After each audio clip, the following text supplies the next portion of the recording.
안녕하세요. 오후장 파워업 박미라입니다. 한 주를 마감하는 금요일 순서입니다. 자, 오늘도 쏟아지는 기업들의 실적 발표회 종목별 차별화 움직임은 더 심해지고 있는데요. 기량전의 실적을 발표한 삼성전자, 사상 최대 실적을 기록했지만 주가는 조정을 받고 있고요. 오히려 IT 부품주들의 흐름이 더 긍정적으로 흘러가고 있습니다. 자, 오늘도 종목 상담 시간은 열려 있습니다. 013-3366-0110번, 023153-2619번으로 연락주시면 잠시 후에 꼼꼼한 종목 상담 도와드리도록 하겠습니다.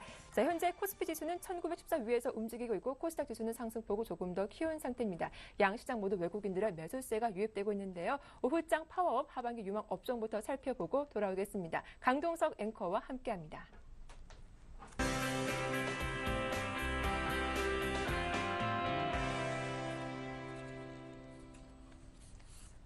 안녕하세요. 강동석입니다. 하반기 유망업종을 찾아라 그 6번째 시간인데요. 오늘은 LIG 투자증권 진해연구원 연결해서 카지노와 레저주에 대해서 자세한 이야기 나눠보겠습니다. 안녕하십니까? 네, 안녕하세요. 네, 정부의 관광산업 제도 개선 및 육성 방안 발표에 따라서 본격적인 카지노와 레저 산업의 수혜가 예상되고 있습니다. 2분기 실적 전망이 어떻습니까? 네, 2분기 실적 말씀을 드리면 대표 여행주인 하나투어와 모두투어는 2분기 실적은 전반적으로 이익단에서 시장 기대치는 조금 하회할 것으로 보입니다. 그 이유는 전통적인 2분기 비수기이고요. 그리고 1분기 대비는 조금 높아진 환율, 그리고 2분기 비수기임에도 불구하고 가장 성수기인 지역은 중국인데 4월에 중국 AI 조리 독감 발생 등으로 여행 상품 단가 하락이 좀 불가피했던 분기이기 때문입니다. 하지만 하나투어와 모두투어 모객 수는 전년 대비 각각 20%, 9% 증가했기 때문에 이 점은 매우 고무적이라고 평가할 수 있겠습니다.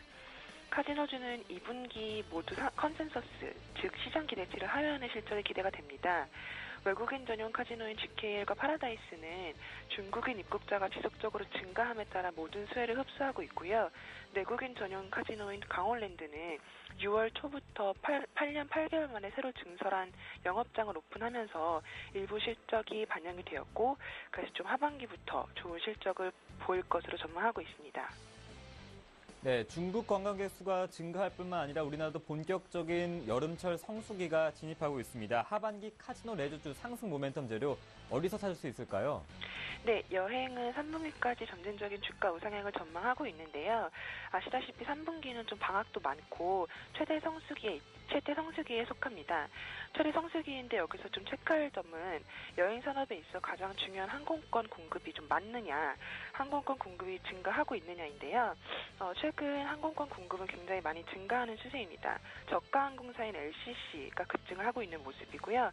그리고 항공권 공급에 이어서 그러면은 사람들이 여행을 많이 갈 수 있는 그 날짜가 나오느냐인데 9월 추석, 수목금 징검다리에 따른 여행 수요도 급증하고 있는 상황입니다. 따라서 최대 성수기에 맞물린 분기 사상 최대 실적이 전망이 되고 있고요. 하지만 이 좋은 것들이 좀 이미 시장에 반영이 되면서 하나투어와 모두투어의 밸류에이션을 좀 목에 차가고 있는 상황이기 때문에 3분기 이후 여행주는 전반적으로 쉬어가지 않을까라고 보고 있습니다. 그리고 카지노는 중국인 입국자 수 증가의 최대 수혜 산업으로 최근 정부의 관광산업 육성 발표로 펀더멘털이 굉장히 좋은데요. 하반기에 센티먼트를 조금 악화시키는 리스크 요인 3가지가 있습니다.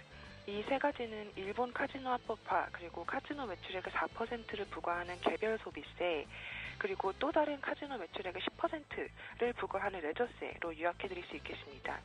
최근 일본 참의원 선거에서 아베 총리의 승리로 일본 카지노 합법화가 가능성이 매우 높아진 상황인데요. 하지만 합법화가 된다고 해도 첫 일본 카지노 오픈은 2019년 혹은 2020년이기 때문에 아베 총리의 합법화 발표로 주가가 크게 급락을 하면 마지막 매수 기회로 삼아야 한다라고 보고 있고요. 그리고 개별 소비세 이슈도 이미 시장에 알려진 상황이지만 정부가 공식 발표를 하게 되면 센티멘트는 다소 악화되지 않을까. 그렇게 되면 주가는 한번 크게 출렁이는 모습 보일 수 있을 것 같다라고 보고 있습니다. 따라서 외국인 전용 카지노인 GKL과 파라다이스는 이 2가지 노이즈가 해소되는 시점, 그 시점이 GKL과 파라다이스를 다시 좀 강하게 매수할 수 있는 시점이지 않을까라고 보고 있습니다. 마지막 리스크 레저세는 외국인 전용 카지노가 아닌 내국인 전용 카지노인 강원랜드에만 해당이 되는 내용인데요. 강원랜드는 현재 레저세뿐만 아니라 내부적으로 좀 노조 관련 소송이 진행 중에 있기 때문에 단기간 주가 상승은 좀 기대하기 어렵지 않을까라고 판단하고 있습니다.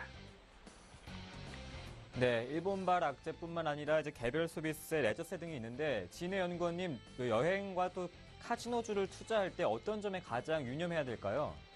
종목으로 말씀을 드릴까요? 네.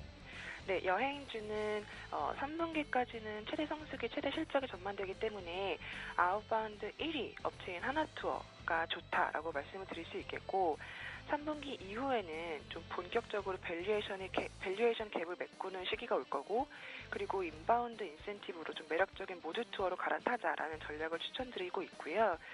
그리고 카지노는 하반기 여러 노이즈로 좀 전반적인 큰 주가 상승은 어려울 것으로 보이지만 최근 정부 아까 말씀드렸다시피 정부의 관광산업 육성 발표로 하반기부터 중국인 입국자 수의 높은 성장 수에는 좀 여전히 유효하다고 보고 있고요.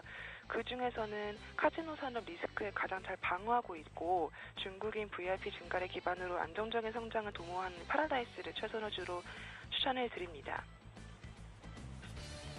네, 마지막으로 시청자분께 카지노주 투자할 때 조언 한마디 부탁드릴게요. 네, 하반기에 좀 좋은 재료들도 굉장히 많지만 네. 시장에 있어서 좀 노이즈도 굉장히 많은 시기이기 때문에 그 노이즈가 완벽하게 해소되기 전까지 좀 투자하시는 거에 대해서는 약간 좀 보수적으로 대응을 하는 것을 추천을 드리고요. 그리고 하반기에 무조건 이제 정부가 2014년에 개별 소비세를 도입을 하겠다. 혹은 아베 총리가 일본 시장에서 카지노를 합법화시키겠다라는 발표가 하반기에는 무조건 있을 거기 때문에 그리고 레저세도 2014년에 도입이 될 건지 정부가 발표를 할 것이기 때문에 그 세 가지 리스크가 좀 해소된 후에 좀 마지막으로 싼 가격에 카지노주를 사면 좋겠다라고 판단을 하고 있습니다. 네, 확실한 뉴스를 확인한 후에 저가 매수에 동참을 하자 이렇게 말씀해 주셨습니다. 오늘 도움 말씀에는 LI투자증권의 진해 연구원이었습니다. 고맙습니다. 네, 감사합니다. 네, 하반기 유망업종을 찾아라. 저는 다음 주에 뵙겠습니다.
네, 선물 시장 흐름 살펴보겠습니다. 선물왕 두쌤, 샘플러스 김도영 멘토 연결해보겠습니다. 안녕하세요. 네, 안녕하십니까.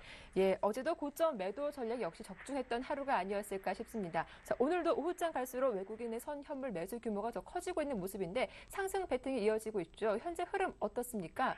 네, 현재 시장 같은 경우에는 우리나라 자체적인 수급의 부재 부분이 좀 문제인 것 같습니다. 이 얘긴즉슨 메이저들이 주 초반부보다는 주 후반부에 들어오면서 오늘장 어제와 마찬가지로 관망세가 뚜렷해지고 있다라는 것이 가장 큰 특징일 것 같은데요. 메이저들은 개인과 반대의 디커플링 상방으로 확대하고 있다라는 얘기에 자막이 나갈 겁니다. 그 얘기는 무슨 얘기냐면 개인들은 선물 쪽에서 매도로 확대 우위 쪽으로 하고 있고요. 어제의 도깨비 장세 쪽의 억지성 아무래도 이제 어제 그 개인 창구가 유럽계 자금이나 중국계 자금 가능성을 상황을 언급하고 있는 것으로 봐서는 쉽사리 우리나라의 큰 손들의 자금들이 들어온 것보다는 조금 의구심을 좀 자아낼 수 있는 위치인 것 같겠고요. 하지만 외국인들은 아침 초반 대비해서 여전히 공격적인 매수를 유입되고 있다라는 것. 야간 선물 시장 쪽에서의 모든 청산성이 이루어지고 나서 신규적으로 다시 한번 외국인들이 매수로 들어오고 있다는 것은 좀 시장 쪽에서는 아직까지 상방을 좀 열어두려고 하는 준비가 아닌가라는 생각이 드는데요. 하지만 이 부분도 여전히 관망세이기 때문에 방향을 계속 위로 열어두었다고 하기는 아직은 확답을 드리기가 좀 약한 것 같습니다. 투신 쪽이 특징이다라고 보실 수 있겠는데요. 투신 같은 경우에 어제 오후장에서 전 이제부터 고점 매도 때리겠습니다라고 하고 어제 이제 하루 종일 관망세 하셨던 분들도 수익 구조로 챙길 수 있는 구조까지 만들어 드렸는데요. 자, 이것이 바로 투신 때문이었다라고 봅니다. 어제 같은 경우도 장 후반부 막판까지 가장 많은 빠르게 기존의 매수 누적 포지션 자체를 이익 실현 청산으로 했던 건 투신이었습니다. 그런데 오늘 역시도 장중에 잠깐 매도 우위가 출회가 되었다가 다시 매수로 유입되고 있다라는 속점을 보면 투신 쪽에서 매도가 연속성을 가지고 축소가 나오기 시작하면 그때는 여러분들께서는 단기 고점이 와 있다는 것을 인식하시는 가장 현명한 투자자가 될 것 같겠고요. 현재 기준에서 개인들만의 매도 압박이 가장 크다라는 거 보실 때 콜옵션 쪽에 보시면 외국인들은 매수를 하고 있지만 기관계와 개인들, 기관은 이미 콜옵션 쪽 같은 경우는 양 매도 전략에 의해서 매도가 나오고 있는 상태겠고요. 외국인들 같은 경우 매포 포지션이 잡히고 있는 건 한쪽에 쏠림 매수가 좀 들어오기 때문에 전체적으로는 매도가 속도가 좀 높은 상태입니다. 하지만 개인들이 콜옵션 쪽의 매도 우위 속에서 풋옵션을 좀 보시면 자, 개인들이 매수 우위죠. 개인들은 선물의 매도, 콜옵션의 매도 그리고 풋옵션의 매수. 자, 원웨이 상방의 네이키드를 전략을 세우고 있습니다.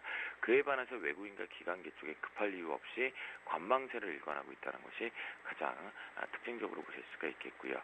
자, 이 내용을 필두로 해서 보면 현재 기준에서는 시장은 상방 가능성, 어제와 좀 다르게 상방 가능성을 점칠 수 있습니다. 프로그램 쪽으로 보시면 프로그램 쪽에서 외국인들의 포지션이 이 비차익의 플랜 자체를 움직이게 만드는 주도다라고 말씀드렸죠. 하지만 현재 기관 쪽의 플레이를 가지고 차익 쪽에서 들어 올리는 현상이 나타나다 보니까 시장이 조금 옆으로 껌딱지가 되고 있어도 그래도 우상향 쪽으로 점차 만들어지고 있는 패턴인데요. 비차익에서 이렇게 강하게 올려 한 번과 두 번의 계단식의 상승을 나왔던 부분, 그리고 잠시 지금 쉬어가고 있는 형국 모두 다 외국인의 플레이지 기관 플레이는 아니라는 거 여러분들 체크해 볼 수가 있겠습니다. 자, 그렇다면 오늘장 이제 마지막 오후장의 승부수 대응 전략을 세워야겠죠. 자, 단기 추세는 고점 눌림을 준비하자라는 얘기는 일봉상으로 좀 말씀 좀 드리도록 하겠습니다.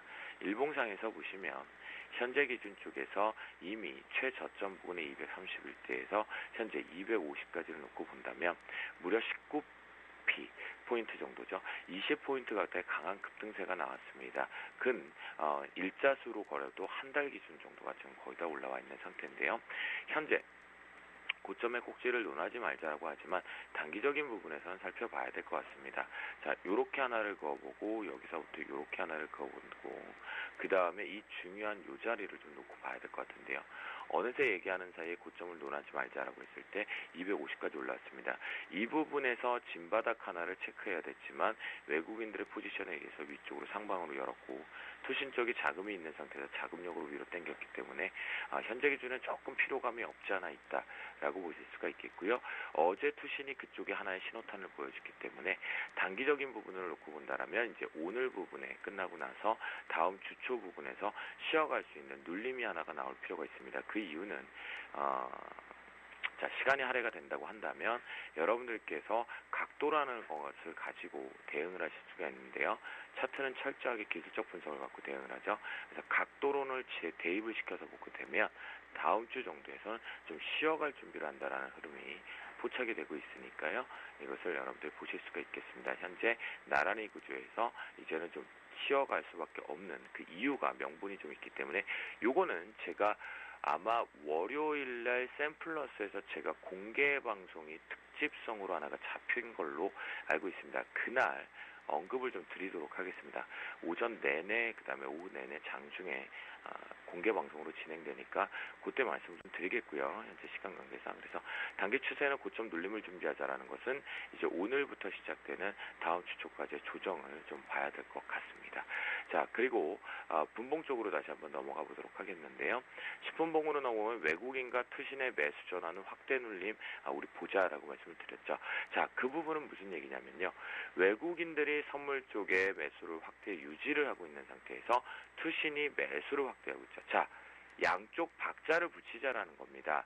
바로 외국인들의 매수와 투신의 매수가 동반해서 들어올 때 남들이 뭐라 하든 주쌤도 역시 단기 추세의 고점 눌림을 준비하자면 그것은 결국 위쪽의 시간 플레이상에 아직 걸릴 시간이잖아요.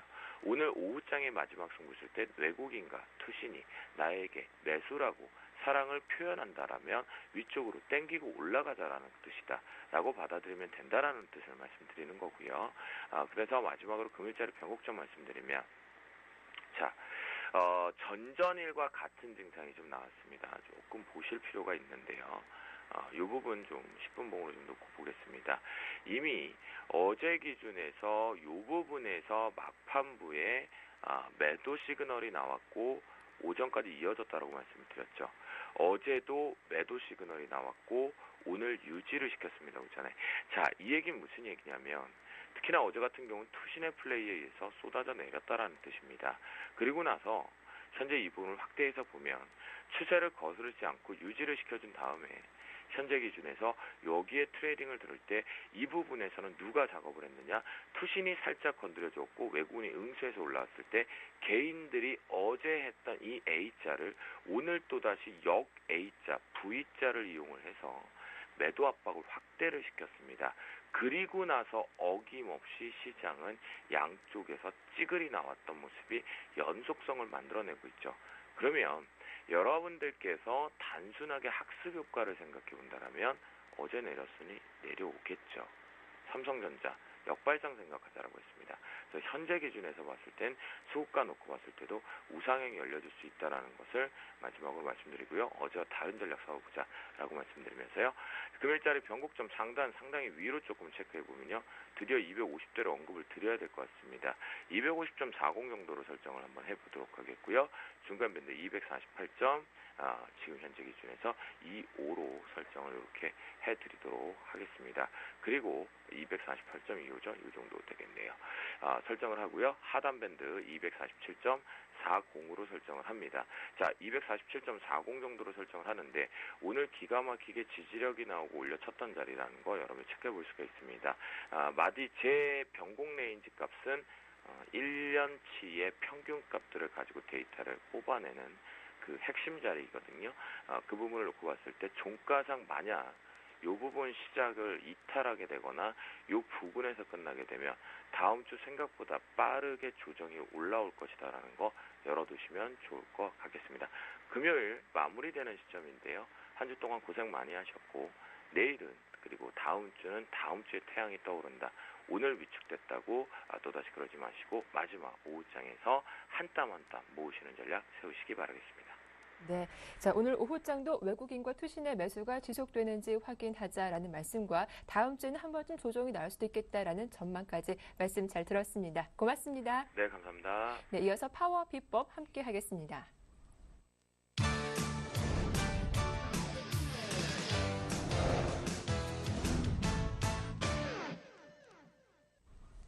네, 발빠른 오후장 전략 통해 승산 있는 포트폴리오 짜보는 시간이죠. 파워 비법 문을 열어보겠습니다. 오늘 저와 함께 하실 정동훈 전문가님 나오셨습니다. 안녕하세요. 네, 안녕하세요.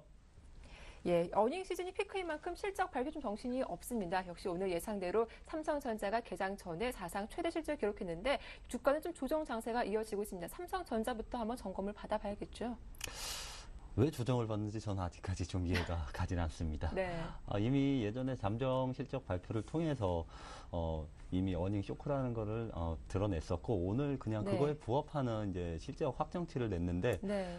단순히 그냥 아직까지는 IT에 대한 매기가 돌아오지 않고 있다. 단순히 이렇게 말씀을 드리고 싶습니다. 오늘 양시장, 코스피, 코스닥 양시장 모두 소폭 상승세에 있습니다. 아무래도 코스피 같은 경우는 뭐 삼성전자가 하락함에 따라서 상승폭이 조금은 줄어든 모습이고, 코스닥 같은 경우는 아무래도 전반적으로 지금 주도하는 업종이 없는 가운데 뭐 네. 통신, 제약, 이런 경기 방어주나 정책 수혜주, 그리고 오늘은 뭐 파트론 같은 이제 IT, 스마트폰 관련 부품주들마저 상승하고 있기 때문에 코스피 대비 코스닥 지수가 조금 더 강세를 보이고 있는 국면으로 판단됩니다.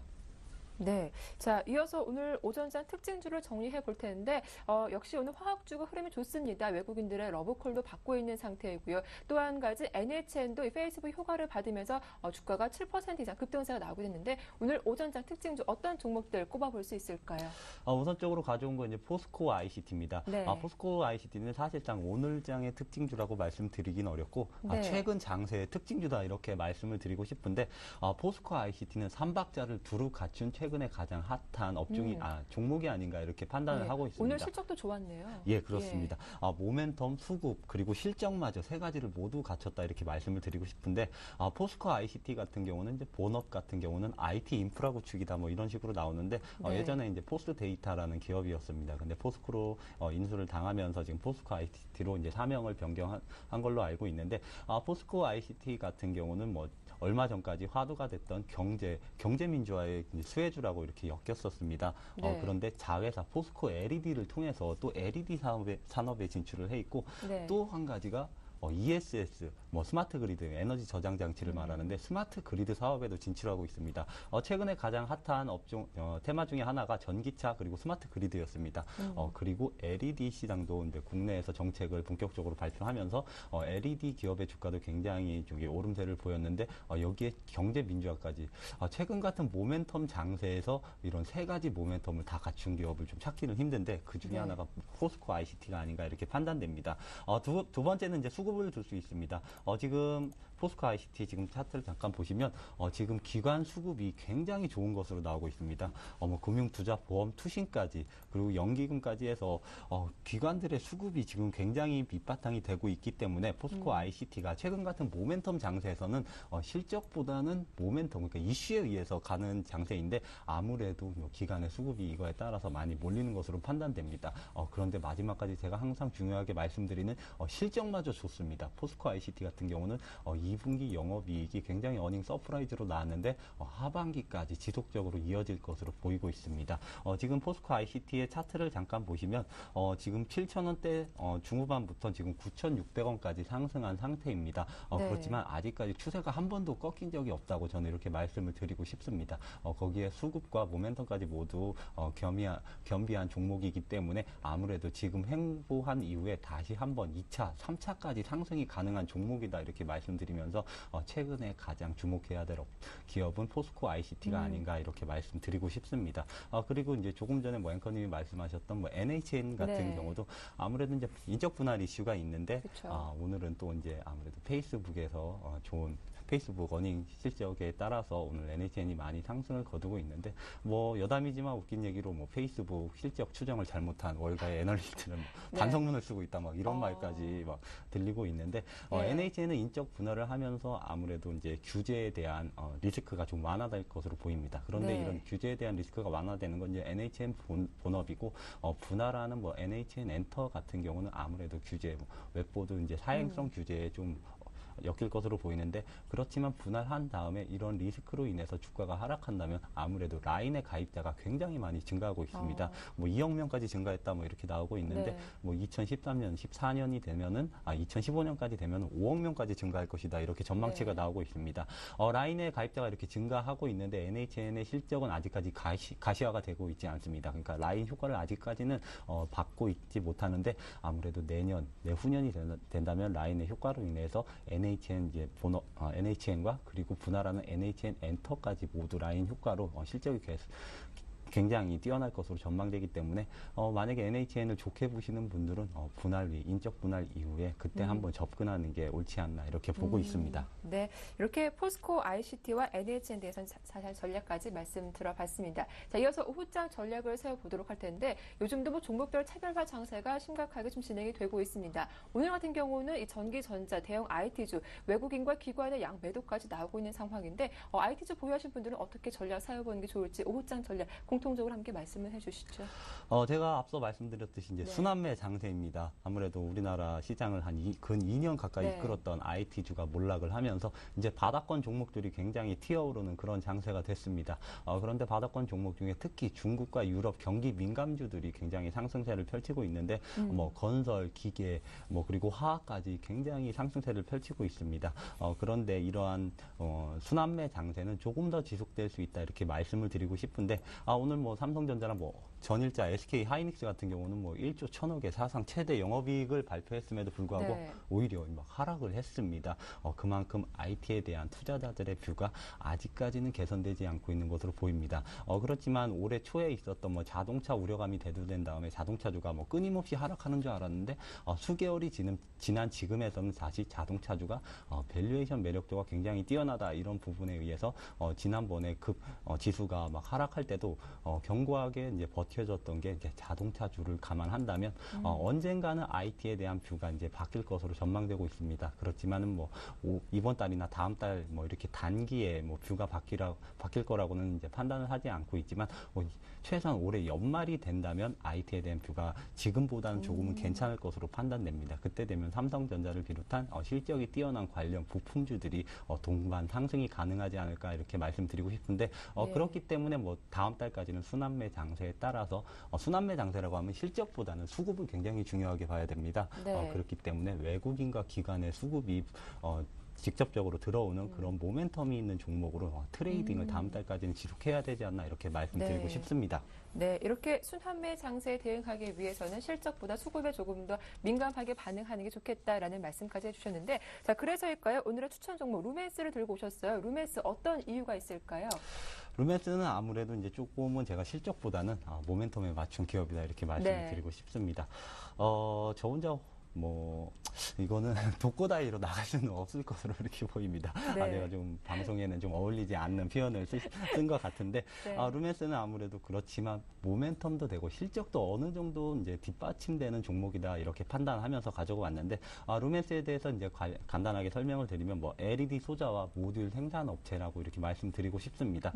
그런데 이제 모바일, TV, 그리고 자동차, 그리고 조명까지 LED가 폭넓게 사용되고 있기 때문에 이런 전방 산업들이 루멘스의 이제 실적에 관여를 할 수 있다 이렇게 말씀을 드리고 싶은데 루멘스 투자 포인트 첫 번째를 드리겠습니다. LED 조명의 이제 성장이다 이렇게 정리를 해왔는데 2013년 LED 관련 이제 루멘스의 매출은 작년 대비해서 90% 이상 증가한 870억 정도로 이제 전망을 하고 있습니다. 주 고객이 이제 SK 라이팅과 그리고 카메이라는 일본 기업에 수출을 하고 있는데 아무래도 이렇게 지속적으로 이제 순항이 되고 매출이 순항적으로 이루어지기에 따라서 아무래도 향후 몇 년 동안은 이제 LED 조명 관련 매출이 꾸준히 성장할 수 있지 않을까 이렇게 판단되고 있습니다.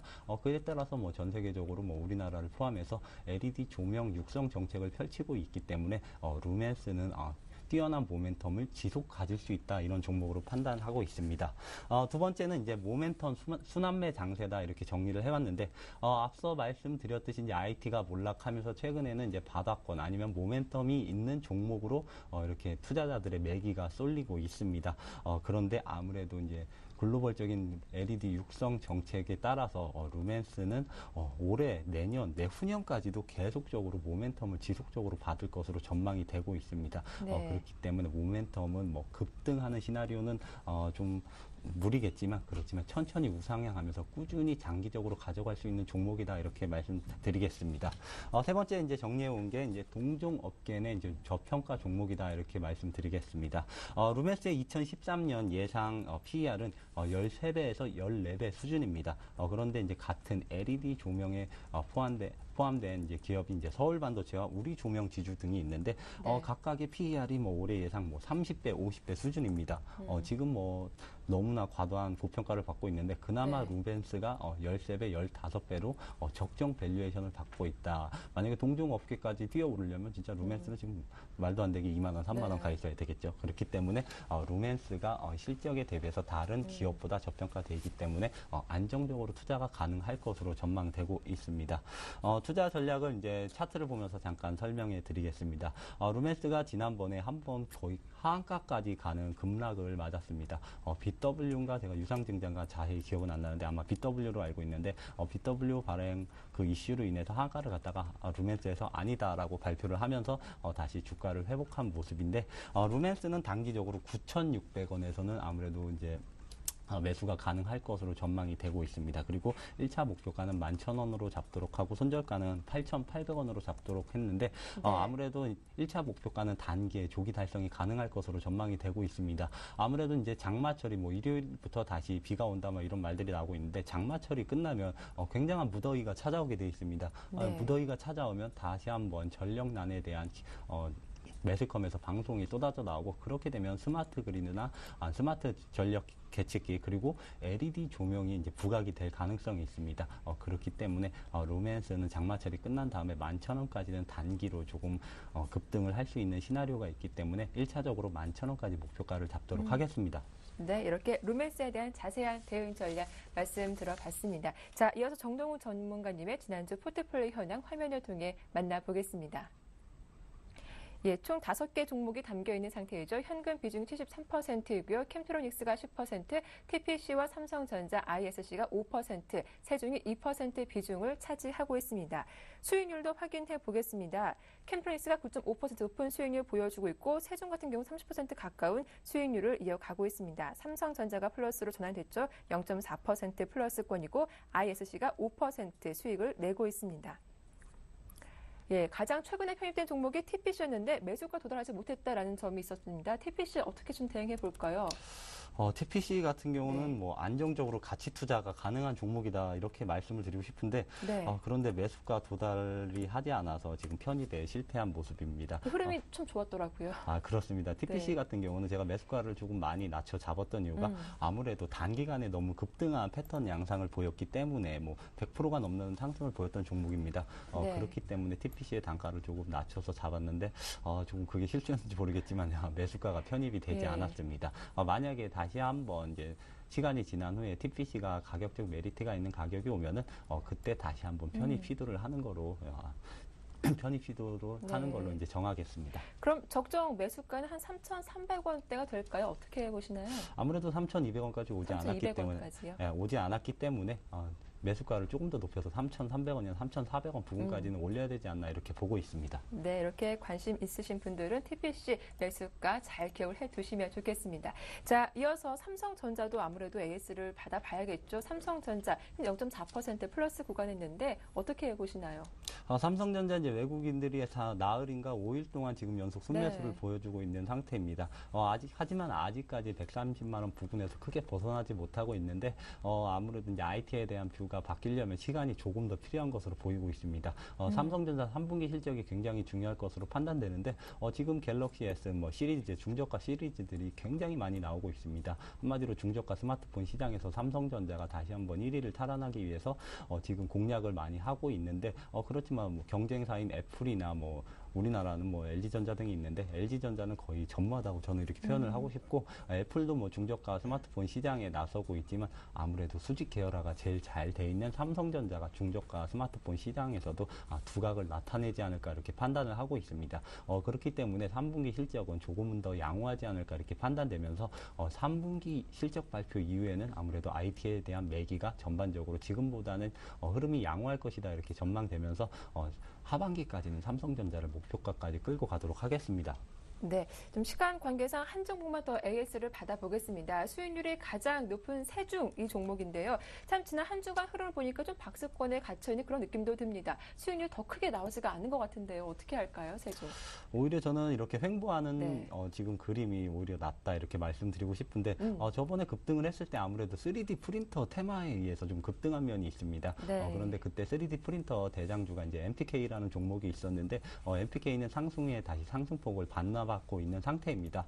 그 이유가 아무래도 3D 프린터에 관련이 없다 MTK에서 이렇게 발표를 하면서 지금 세중이 다시 한번 곽강을 받고 있는데 세중은 지금까지 횡보를 하고 있지만 다시 3D 프린터 테마가 부각되거나 아니면은 실적에 대한 이슈가 나온다면 아무래도 세중은 두 가지 모멘텀이 모두 다 있기 때문에 목표한 한 7,000원 부근까지는 네. 무난히 상승이 가능하지 않을까 이렇게 보고 있습니다.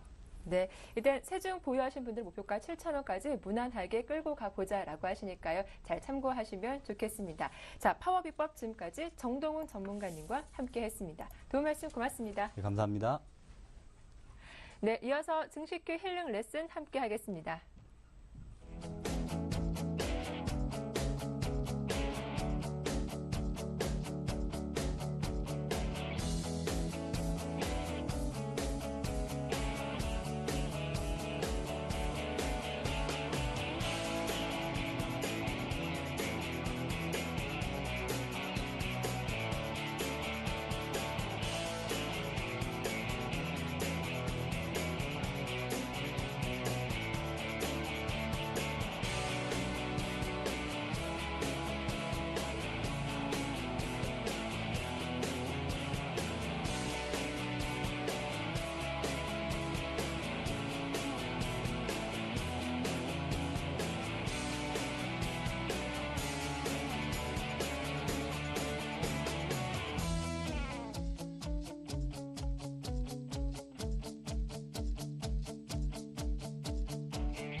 네, 증식교 힐링 레슨 시작하겠습니다. 금요일장 여러분들의 종목 상담을 도와드리고 있습니다. 013-3366-0110번이고요. 02-3153-2619번 열어두고 있으니까요. 여러분들의 많은 참여 기다리고 있겠습니다. 자, 오늘 상담 도와주실 텐스탁의 김선윤 대표님 나오셨습니다. 안녕하세요. 네, 반갑습니다. 예, 오늘도 많은 분들의 참여가 이어지고 있는데요. 바로 첫 번째 상담 포트폴리오 화면을 통해서 공개하겠습니다. 네, 총 3종목 보유하신 분이었습니다. 먼저 파트론 평균 단가가 18,800원, 현재 손실이 많으신 상태였죠. 다음 종목은 LG전자입니다. 1차 매수가가 8만 원, 2차 매수가가 7만 1,400원이었고 평균 단가가 7만 5,700원이라고 하셨습니다. 자, 다음 종목은 LG 디스플레이인데요. 현재 매수하신 가격대가 2만 1,600원이었습니다. 일단 세 종목 모두 좀 손실이 많으신 상태인데 전화 연결을 한번 해보도록 하겠습니다. 안녕하세요.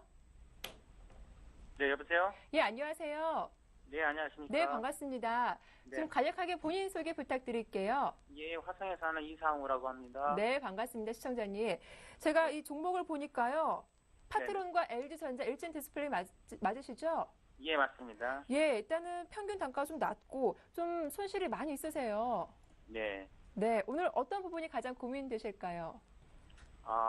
이 종목 파트론 LG 일진 음. 디스플레이요. 네, 여기 지금 산지는 얼마 됐거든요. 지금 하락 시기에 샀는데 네. 계속 차츰차츰 빠지니까 이게 손절을 해야 되는지 계속 가져가야 되는 건지. 네. 일진 디스플레이 같은 경우는 한 고민이거든요. 4월 달, 5월 달에 사셨나 봐요. 네. 네, 안타깝게도 매수하고 나서 주가가 좀 많이 하락을 했는데 과연 어떻게 대응하는 게 좀 현명할지 바로 상담 도와드릴게요. 네. 네, 대표님. 네, 안녕하세요. 네, 안녕하십니까? 네, 손절을 조금 일찍 하셨어야 되는 타이밍이 있었는데 계속 들고 계셨던 게 조금 수익을 저하시킨 게 아닌가라고 좀 판단이 됩니다. 네. 자, 그래서 파트론부터 좀 말씀을 좀 드려볼게요. 예, 예. 자, 오늘 일단 뭐 3% 가까이 지금 오르곤 있어요. 근데 어제 뭐 4% 빠졌기 때문에 또 오르는 게 크게 좀 눈에 띄지는 않는 모양새입니다. 자, 파트론이 이게 정말 왜 안 가는지에 대한 이유. 지금 뭐 코스닥 시장에서 파트론이 거의 뭐 대장주격으로 굉장히 좋은 종목이었는데 어느 주가가 25,000원 부착해서 지금 15,000원까지 떠밀려서 내려왔습니다. 삼성전자 영향으로 상당히 좀 많이 보고 있는데 사실 파트론 자체는요. 삼성전자 주가가 좀 튀지 않는 이상은요. 쉽사리 올라가기가 쉽지가 않거든요. 그러면 지금 삼성전자가 이제 좀 바닥권을 찾고 있는 모습 130만 원대 아래에서는 매수가 항상 좀 강하게 들어와 주면서 130만 원이 되면 또 차익 실현하는 모습 자체가 지금 나타나주고 있어요. 그럼 이 모습이 끝나는 시점, 그러니까 130만 원 위로 안착을 시도하면서 그 위로 올라줘서 135만 원 정도까지 가주는 흐름이 나타나주면 그제서야 이제 파트론도 어느 정도 힘을 받아서 21선 뚫고 올라가줘서 17,000원, 18,000원까지의 상승 시도가 나타날 겁니다.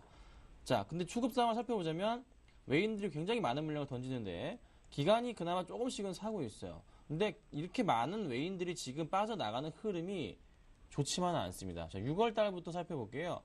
6월 1일부터 해가지고 외인들이 지금 매도한 수량이 530만 주거든요.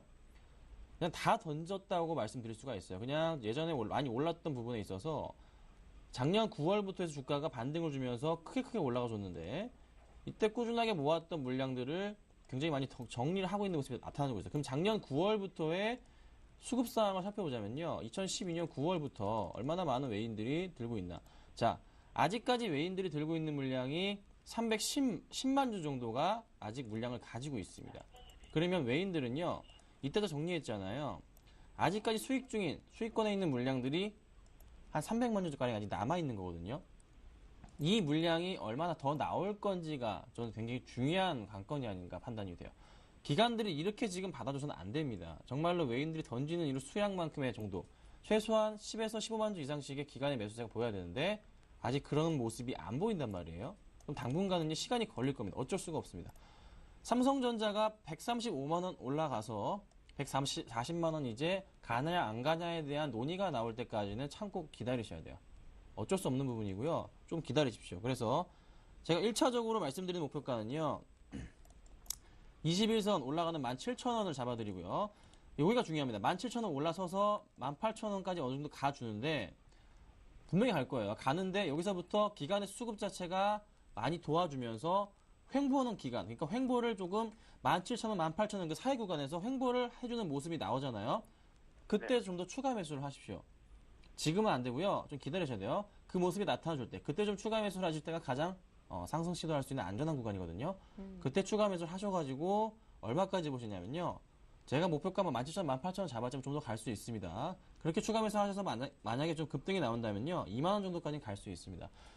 또 3분기 실적에 대한 부분이 우려가 되면서 삼성전기가 좀 우려가 되기도 하고 그런 모습이 나타나 주시면서도 올 한 해를 따지고 보면은 나쁘진 않습니다. 그래서 조금은 길게 보시고 대응할 수밖에 없는 그런 흐름이라는 걸 제가 말씀을 좀 드려볼게요.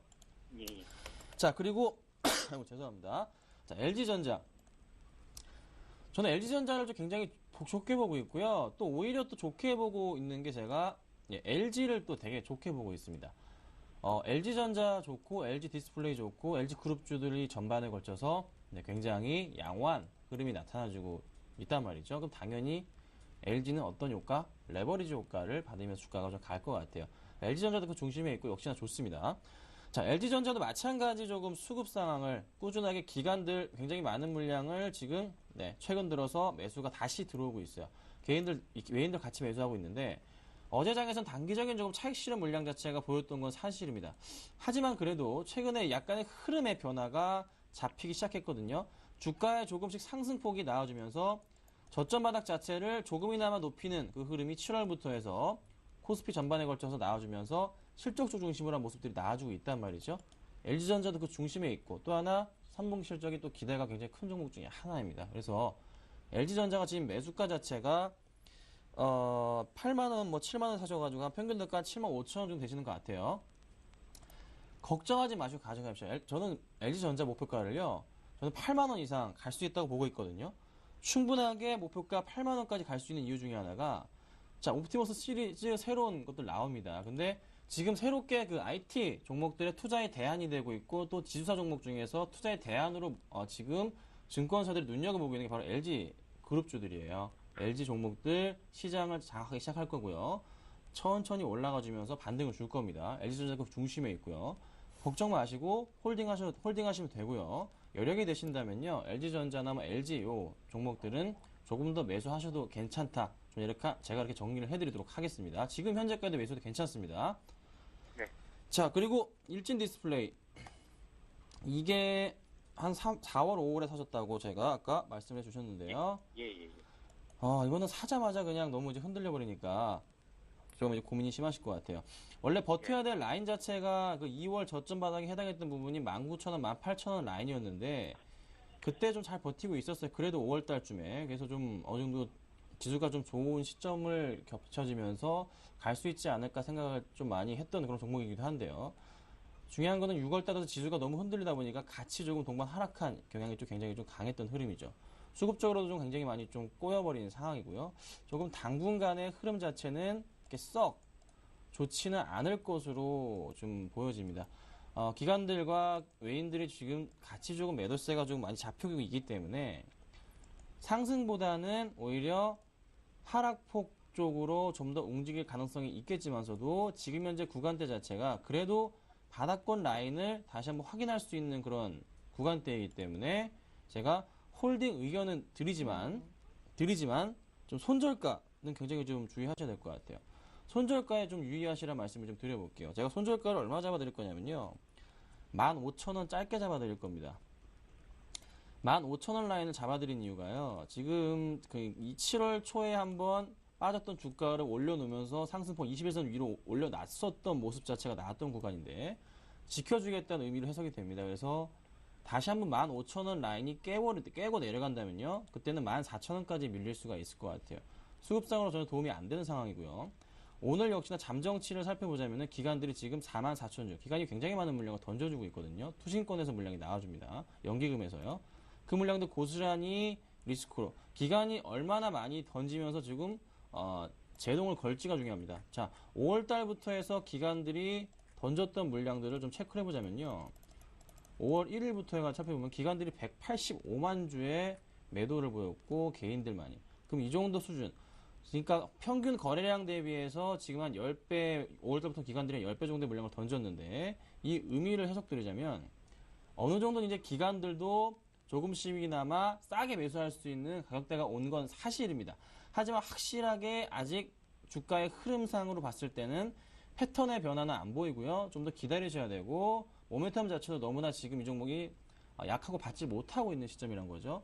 당분간은 조금 기다려야 되는데 그러니까 15,000원을 깨고 내려가면은 정리하시는 게 맞고요. 그렇지 않을 경우에 다시 21선 위로 올려놓게 될 경우에는 그때는 목표가를 제가 17,000원 1차적으로 잡아드릴 거고요.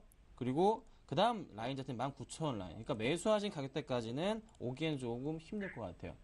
그래서 한 17,000원, 18,000원, 19,000원 갈 때 되면은 각오하시고 그냥 15% 손절 가고 20% 손절 가고 하시고서 대응하시는 게 좀 나은 종목이 아닌가 제가 이렇게 좀 정리를 해드리도록 하겠습니다. 네, 시청자님. 좀 네. 답변 도움 되셨나요? 예, 많은 도움 됐습니다. 네, 좀 대응하시다가 또 궁금하다 싶으시면 언제든지 연락 주십시오. 예, 알겠습니다. 예, 네. 고맙습니다. 이렇게 상담 듣는 동안 현대건설이 2분기 실적을 공개했습니다. 해외 수주에 입어서 상반기 2분기 영업이익이 2,006억 원, 전년 같은 기간보다 27% 이상 증가했다라고 공시를 했는데요. 현재 주가가 6만 원대 안착을 시도하고 있다는 점 다시 한번 알려드리겠습니다. 자, 이어서 두 번째 상담 전화 받아보겠습니다. 안녕하세요. 예, 안녕하세요. 예, 반갑습니다. 네, 네, 시청자님 오늘 어떤 종목 궁금하신가요? 대림산업이요? 대림산업이요. 예, 예, 일단 오늘도 주가가 3% 이상 강하게 오르고 있는데 매수하신 가격대가 어떻게 되세요? 87,000원이요. 87,000원. 예, 예, 한 일주일 전에 사셨나 봐요. 예, 저번 주 금요일이요. 아, 그러세요. 일단 예. 실적은 좀 안 좋았는데 주가는 그래도 기대감 때문에 3분기 좀 좋아질 것이다. 이런 기대감 때문에 강하게 오르고 있더라고요.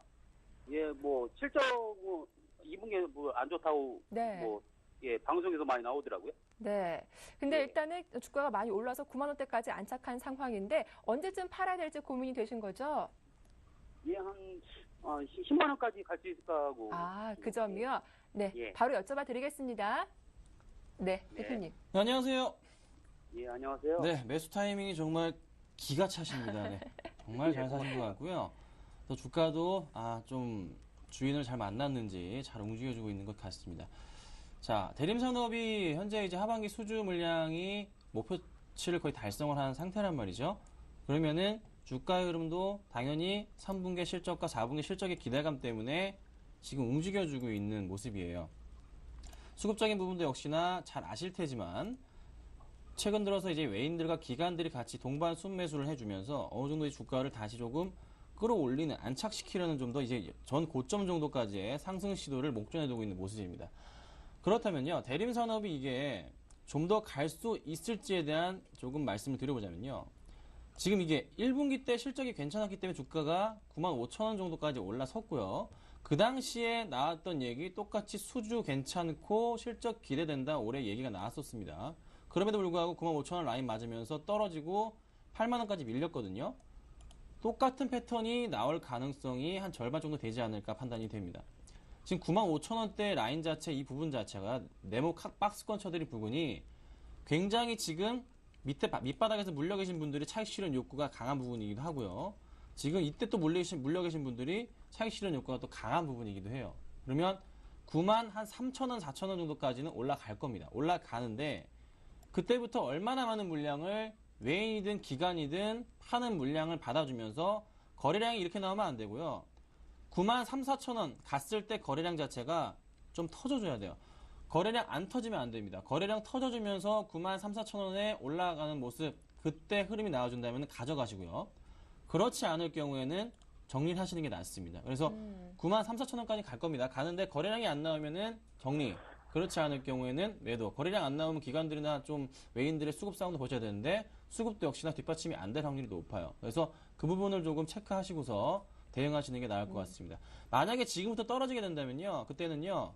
지금 가격 구간에서 막 그렇게 떨어지지는 않을 것 같은데요. 지금 7월 초에도 한번 그런 모습이 나타나줬거든요. 이 떨어졌던 모습. 그러니까 8만 한 7,000원 라인은 그 익절가로 조금 대응하시는 게 조금 가장 안전하지 않을까 저 이렇게 말씀드려보겠습니다. 네, 시청자님. 일단 거래량이 가장 중요하다고 하세요. 잘 확인해 보시면서 대응하시길 바라겠습니다. 네, 감사합니다. 네, 고맙습니다. 자, 오늘 전화 상담 기다리신 분들이 많은데 세 번째 전화 연결 주인공 바로 만나보겠습니다. 안녕하세요. 네, 안녕하세요. 예, 안녕하세요. 반갑습니다. 반갑습니다. 네, 시청자님 오늘 어떤 종목 궁금하신가요? 두산중공업요. 두산중공업. 네네. 네, 일단 오늘 뭐 주가 흐름 괜찮은데 매수하신 가격대 어떻게 되세요?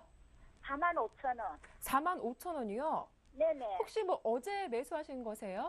아니에요. 작년에 11월 달 정도 했어요. 아, 작년 11월 달쯤이요? 네네. 아유, 좀 고생이 많으셨겠어요. 네. 예, 일단 어제 실적도 발표가 됐는데 바로 상담 도와드릴게요. 네, 감사합니다. 네, 안녕하세요. 네, 안녕하세요. 네, 저 TV보단 제 목소리를 조금 주목해 주시는 걸로 조금 할게요. 네. 지금 요 두산중공업이 조금 오래 기다리셨는데 이제 수익이 좀 나고 있는 상태예요. 조금이나마. 그래서 이제 기대가 좀 크실 텐데 하나 조금 걸리는 부분, 그러니까 안 좋은 것부터 말씀을 좀 드려볼게요. 흐름상의 흐름상의 패턴을 볼 때 지금 46,000원부터 7,000원 라인 자체가 고점 라인이에요. 올 초부터 시작한 벌써 고점 라인이 이게 벌써 첫 번째, 두 번째, 세 번째 라인입니다. 그러면 지금 죄송합니다. 지금 현재 수급 상황이 얼마나 좋게 들어오는지에 대한 여부를 확인하셔야 되는데, 자, 수급을 살펴보면요. 기관들이 굉장히 많은 물량, 늘 외인은 크게 들어오진 않아요. 기관들이 정말 엄청나게 많은 물량을 계속적으로 최근에 사모으고 있단 말이에요. 그러면 특히 연기금을 중심으로요. 근데 최근에 투신금도 같이 삽니다. 그럼 이 의미는 뭐냐면 약간의 차트상으로 봤을 때는 고점이라서 조금 팔지 않을까라는 걱정도 있겠지만 지금 당장으로 봤을 때는요. 수급상으로 봤을 때 뚫고 올라갈 가능성이 더 커 보여요. 제가 볼 때는요.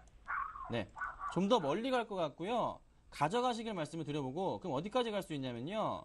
지금 제가 이 네모칸을 줄을 한번 쳐드릴 거예요. 보통 주가가 바닥권에서 올라갈 때 그 전에 높았던 저점까지 반등을 줍니다. 그 라인이 얼마? 5만원입니다. 5만원까지 홀딩 하시고요. 5만원 됐을 때 다시 한번 연락을 주십시오. 그때 다시 한번 더 말씀을 드려보도록 하겠습니다.